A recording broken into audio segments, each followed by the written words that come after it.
Hello, babes. It's Bimini from Boulash. And I'm Lawrence Chaney. And we're about to play UK Hun or Euro Hun. Oh, Bimini. Look. ABBA. Yay! I got one. Damn it. They were like the only one I thought I would get.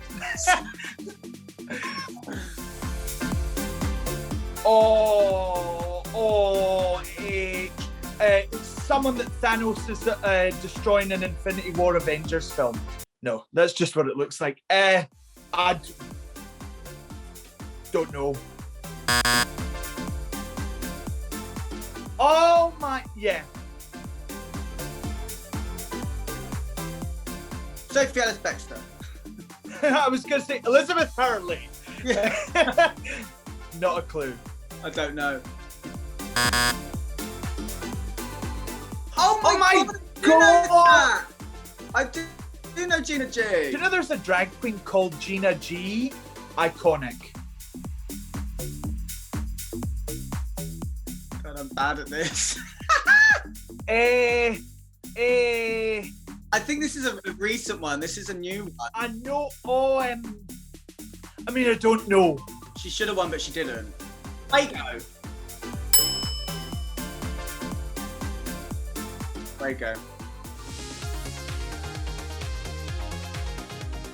Oh, Lauren. Conchita.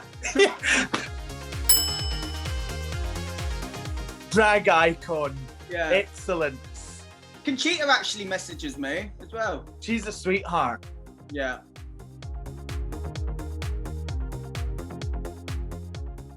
Is that Leona Lewis? Yeah. I don't know. Yeah, no. Ah, Javine.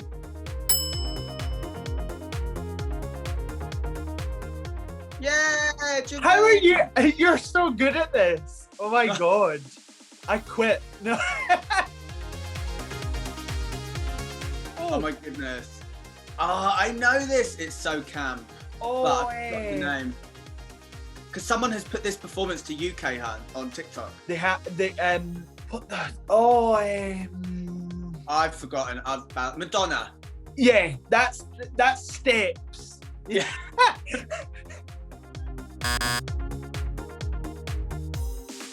Scoop. Oh yes, we are so bad at this. That looks like the United Kingdolls. Yeah.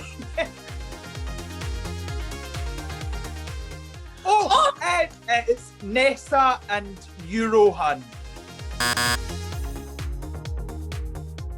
Oh, not Nessa. Nessa. Not that. Oh my God, Netta. He won, didn't she?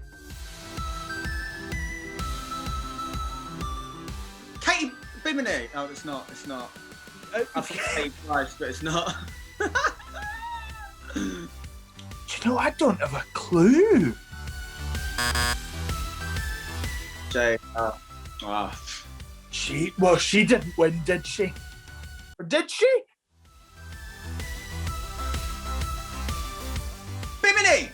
Katie Price! Yeah! UK! That should say Bimini Bum Boulash there. Yeah. Woo! UK Hun, let's be honest, it's a cultural reset.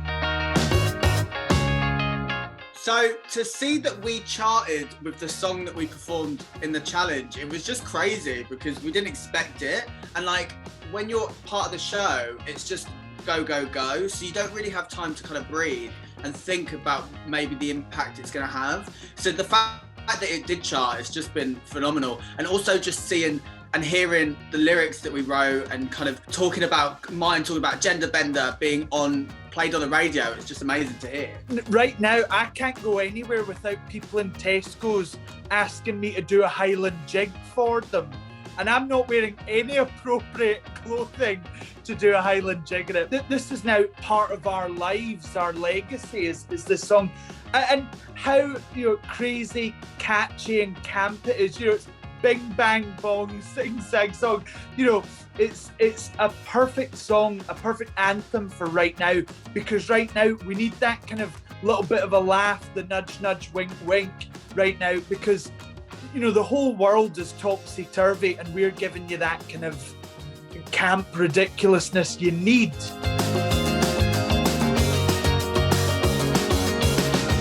I didn't realise the impact that it was going to have, and I still don't really know the severity because I'm sat at home, so it's weird. Like what Lawrence said, like people shout it to me when I'm on my dog walk, and I'm just like, leave me alone. It's 7 a.m. Bloody hell! It's been phenomenal. I'm just so happy with the response, and I think it comes from a place of where we need a bit of happiness and something to kind of bond over, and to see people like texting people just going bing and then getting bang bong back. It's kind of like weirdly bringing people together, and it's just great to be part of that. When we recorded it, when we first listened to it, recorded it, we were just so focused on, right, well, we need to do what I need to not be in the bottom.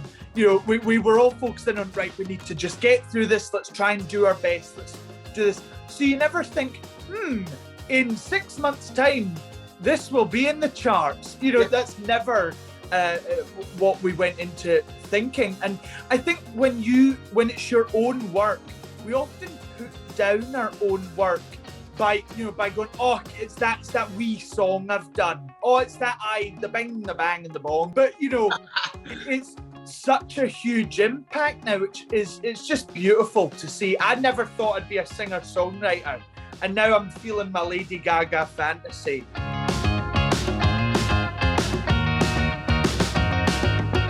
There's been a few, but the craziest celebrity that's messaged me was Aaron Samuels from Mean Girls. Well, yes! I used to watch you all the time, and I definitely thought your hair looked sexier pushed back. And Aaron Samuels in my DMs, it's just crazy. Obviously, you know, Mariah's been on the phone. You know, Madonna's been on the phone. I mean, Madonna said to me, Lawrence, will you be my writing co-partner? And I said, okay, you're Madam X. I'll be Madam XXL. That'll be me. It's weird because the response has been so big. I've not noticed celebrities themselves. I've just noticed like the absolute influx of people. Yeah. You know, people just love the song. Well, I would not have to consider it because I do think it's going to happen. Yes, yeah, definitely. Let's talk. We want it to happen. We want it to happen. We think it'll just be great to see the reaction in real, and I think it'll be such a moment because it brought so much joy to people in this time when it has been quite dark. To finally be out again and it to be light and just be kind of all together again, it will just be great. So I think people will appreciate it. It'll have that kind of nostalgia already, even though it's been so current. It'll always have that feeling of like what it brought to you and what it made you feel during this time. I mean, it's a TikTok dance right now. You know, folk are recreating our dance moves that we put together in what a day. You know, we just kind of thought about it. I mean, I was using both my left feet, and it's weird to see other people recreate something that you were part of, and you were like, whoa. People actually cared. They love this. I just want to, milk it for all it's worth. I want to go about, make people laugh, sing along. That's the one thing I've missed.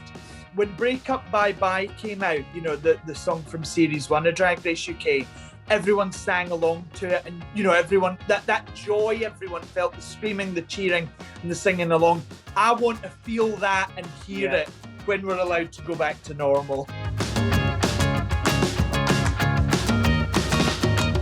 Yeah, if they want us to, why not? You give us a plane ticket, a megabus ticket, a ticket anywhere, and we will do it. We'll have to see because we've got Wembley Stadium on the phone. So if it doesn't cross paths with the Wembley Stadium, we'll probably be able to do it. Yeah, Wembley. I mean, Radio City, everywhere. Grammys. Yeah.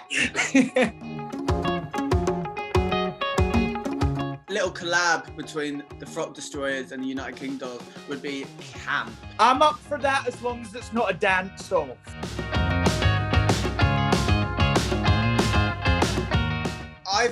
obviously spoken to Sister and just let Sister know that I'm there. I think you underestimate the fan base at times, and you don't realise kind of what we're going through, and like people take it really seriously, and it's kind of like it is a TV show. Like we are humans as well. So I just think it's kind of really, it shows a lot more about the people saying things than it does about Sister. I'm so glad Sister opened up about it, because the worst thing to do right now, and something I'm so glad we've learned from being in this pandemic, you know, the silver lining to this really dark cloud of the pandemic, in my opinion, is we are more upfront about our emotions, how we feel, how things are affecting us. So I'm glad Sister has shared it with not only us, but the world, because no one should have to go through this stuff alone. You know, no one should need to feel isolated. And I think, you know, me and Bimini know, you know, firsthand, we all know, like, the comments can sometimes get you down, and it can be a struggle to even get up out of bed to throw any of this slack on. You know, so it's don't underestimate these keyboard trolls, and I'm just proud of her for coming forward and not hiding it and letting it eat away at her. We're just in such a cultural shift now with how social media is so instant, and people didn't have access to something like this, that you could go on after a TV show and just say something. But what I think people need to remember is that we live these lives, but you making a comment, a throwaway comment that you probably think is just a quick second in your mind, you tweet it and it's done, you forget about it again. It's going to be detrimental to people that read it if it's about them. So I think people just need to be a bit more conscious of how they act online. I mean, to quote an icon, a Scottish legend, Lorraine Kelly, what's the point? What's the point in that? What's the point in doing that? There is no point to cyberbullying or, you know, going out of your way to upset people. It's just not on. You know, back in the day, my mum told me this. She said, back in the day, if you didn't like whoever was on the TV, you just had to change the channel. Yeah. You couldn't tell Terry Wogan or whoever the host was. You couldn't tell Graham Norton that you didn't like Graham Norton. You know, it just was what it was, and you just changed channel. Whereas now, with social media, you can like text this person, you can DM them. It's a whole different ball game.